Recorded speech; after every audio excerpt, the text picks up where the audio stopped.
Pessoal, bom dia. Vamos para mais uma videoaula aqui da gente. Nós estamos na turma do primeiro ano e hoje nós vamos para a videoaula de número 16. Pessoal, seguinte, nós estamos ainda dentro da parte de atomística, certo?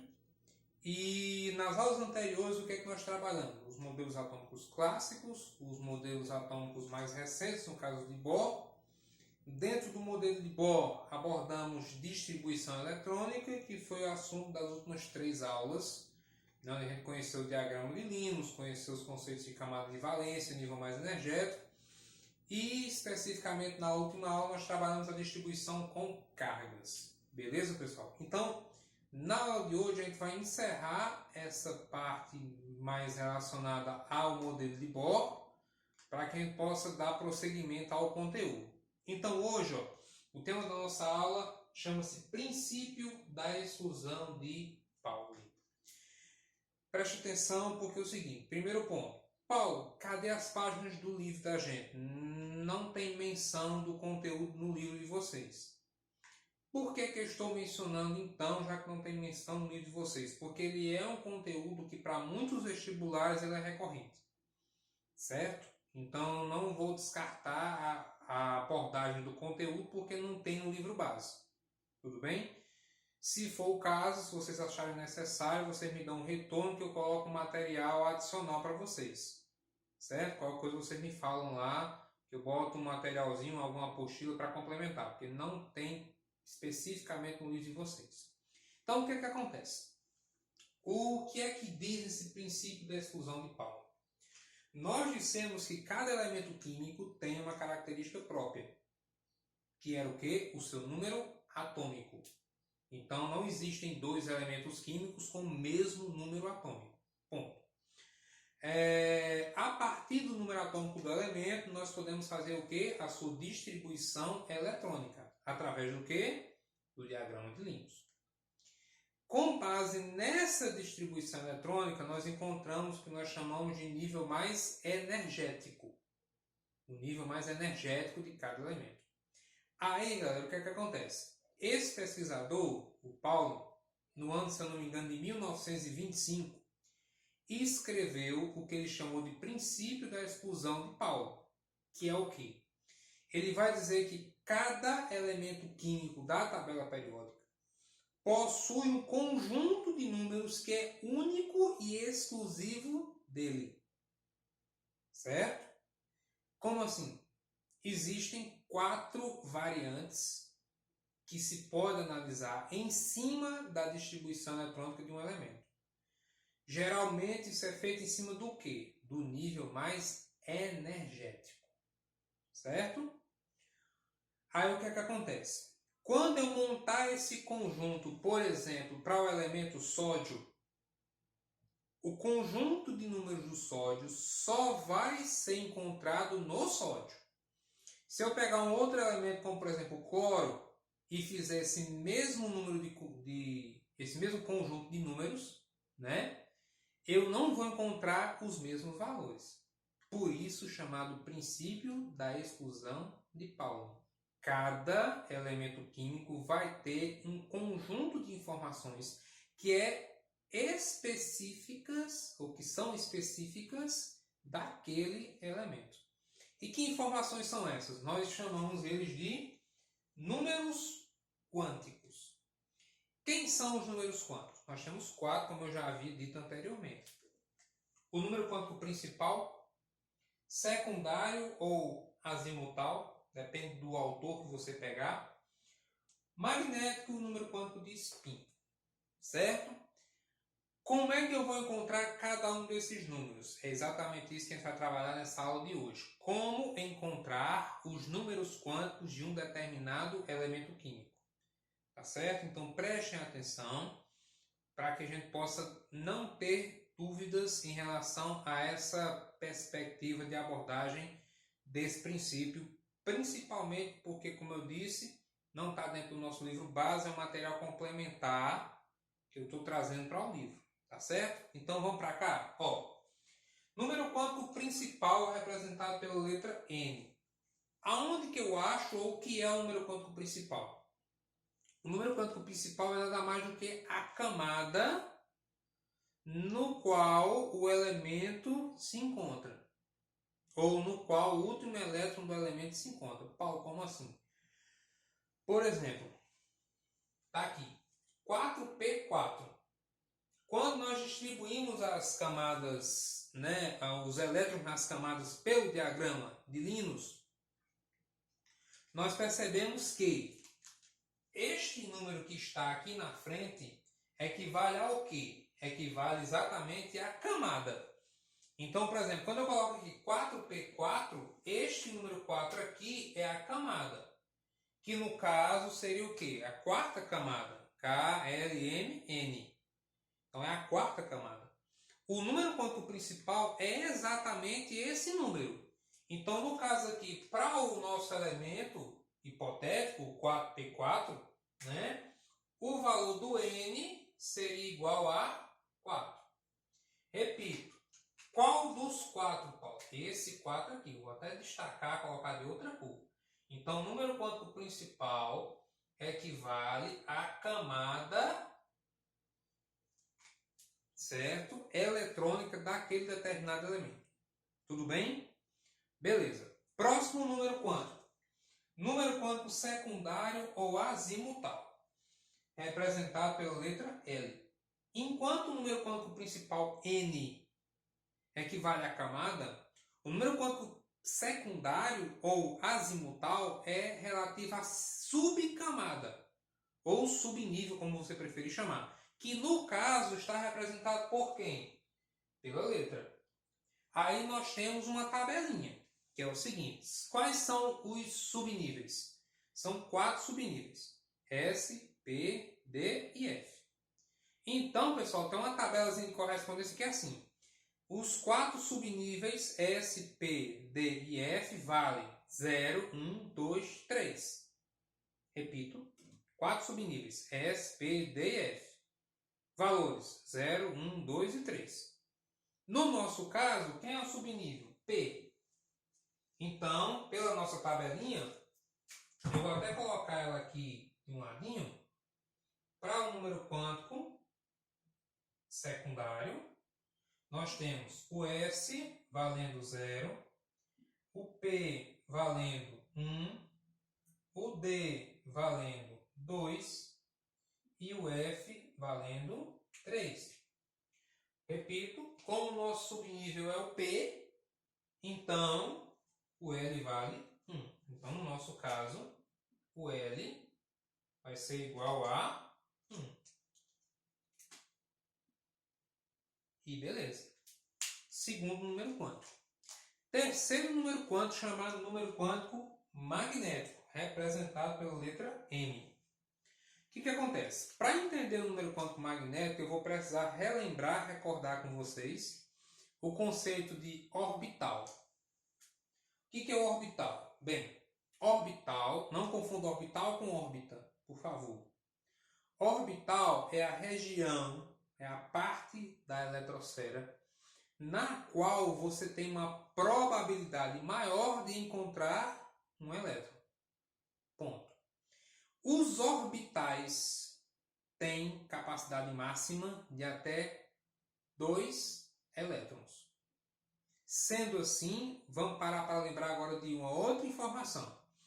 Os subníveis, de novo, S, P, D e F, têm capacidades específicas. Quais são?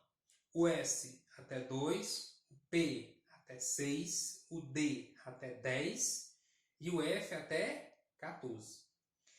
Aí, pessoal, o que é que acontece? Se eu parar para pensar o seguinte, repito, num orbital eu posso colocar até 2 elétrons. É a capacidade máxima de um orbital. Então, por exemplo, se nós falarmos do subnível S, ele suporta quantos elétrons? 2. Então, dentro do subnível S, eu só vou ter um orbital. Paulo, não entendi. Vamos pegar o nosso exemplo? Quem é o nosso subnível? P.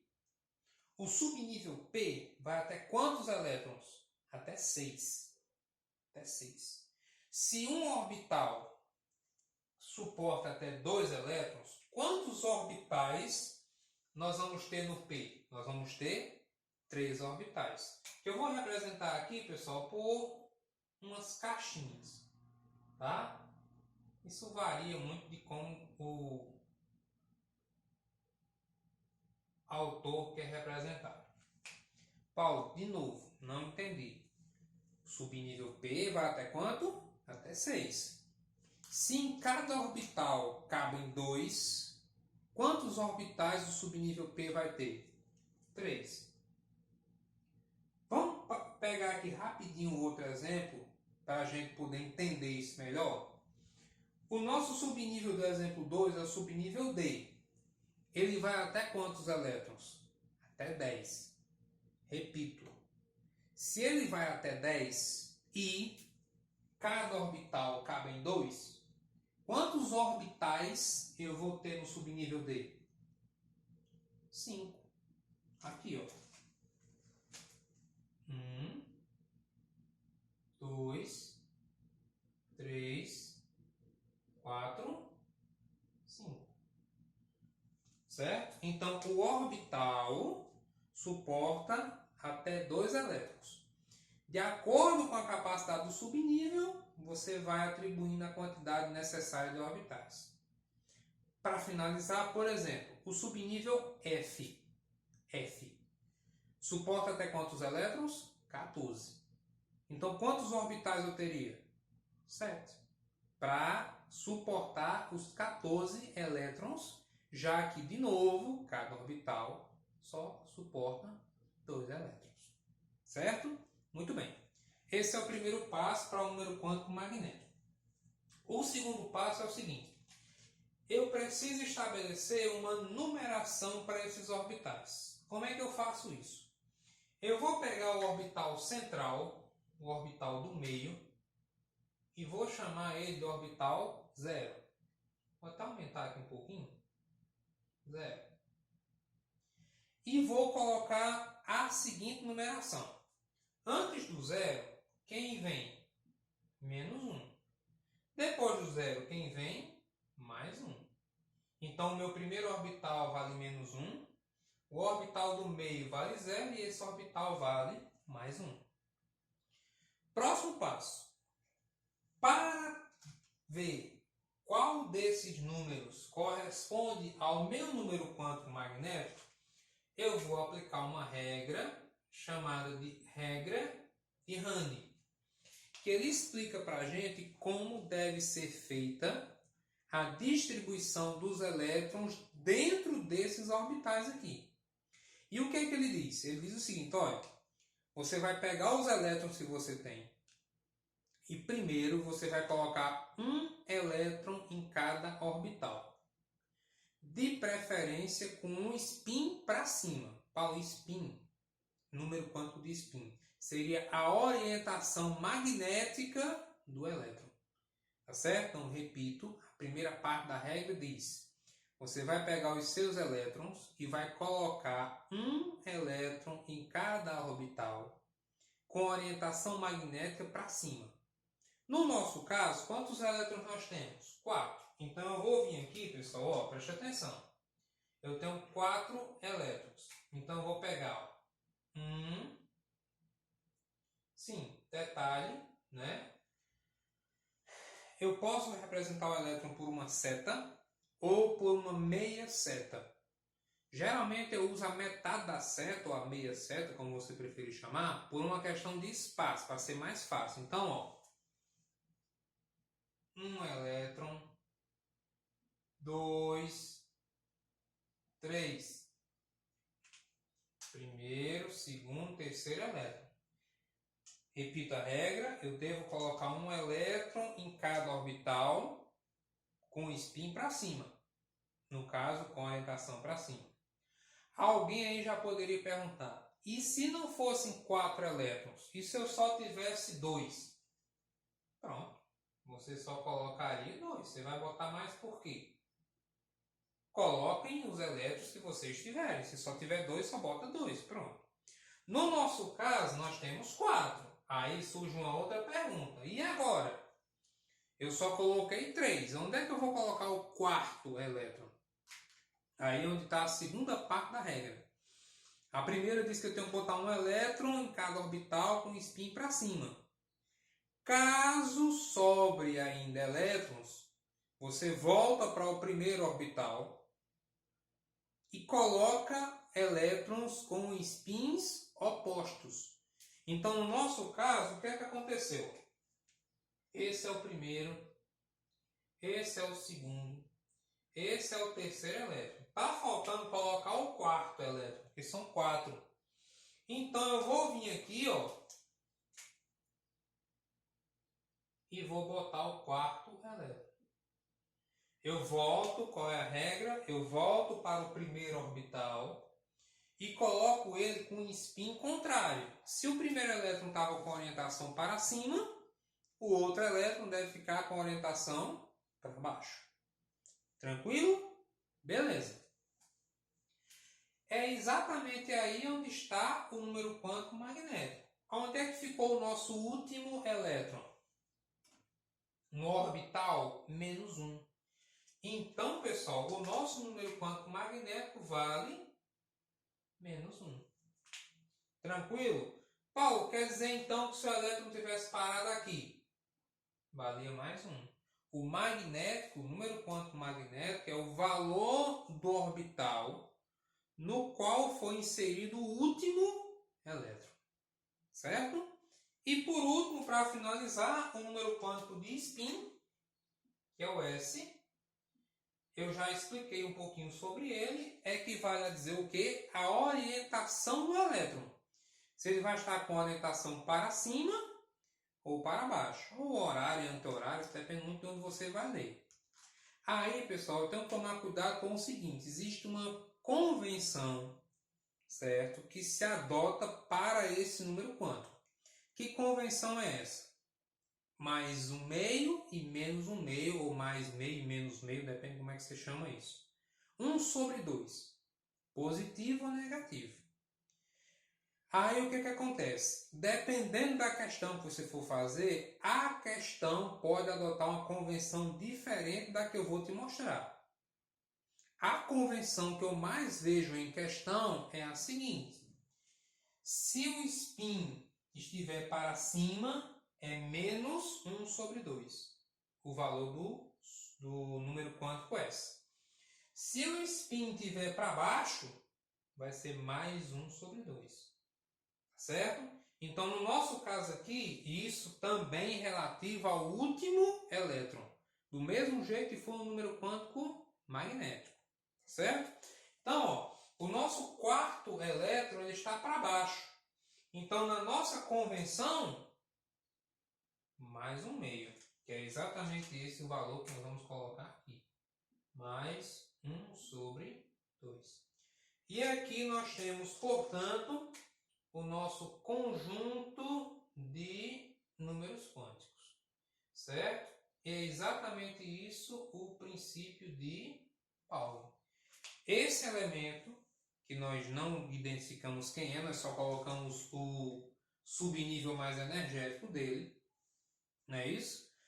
Esse elemento, somente ele possui esse conjunto de números. Nenhum outro elemento possui esse mesmo conjunto. Tá bom? Vamos agora para o exemplo 2. Ó, de novo, vamos identificar aqui o número quântico principal, secundário, magnético e de spin. Bora lá. De novo, quem é o número quântico principal? É a camada. No caso aqui, a camada 3. Quem é o meu número quântico secundário ou azimutal? É a subcamada. No caso aqui, ó, a minha subcamada é a subcamada D. Olhando para a nossa tabelinha, quanto é que vale o D? 2. Número quântico magnético. Primeiro passo nós já fizemos, nós já colocamos os orbitais. São 5 orbitais no subnível D. Vamos numerar os orbitais. De novo, ó, para quem ficou com alguma dúvida, eu tenho 5 orbitais. O orbital do meio é 0. Antes do 0, menos 1. Antes de menos 1, menos 2. Depois do 0, mais 1. Depois de mais 1, mais 2. Quantos elétrons nós temos? 7. E aí nós vamos distribuir, segundo a regra de Hahn, primeiro um elétron em cada orbital para cima. Ó, 1, 2, 3, 4, 5. Primeiro, segundo, terceiro, quarto e quinto elétron. Quantos elétrons nós temos? São 7. Então, o que é que eu faço? Se sobrar elétron, eu volto para o primeiro orbital, certo? E continuo inserindo os elétrons com o spin oposto.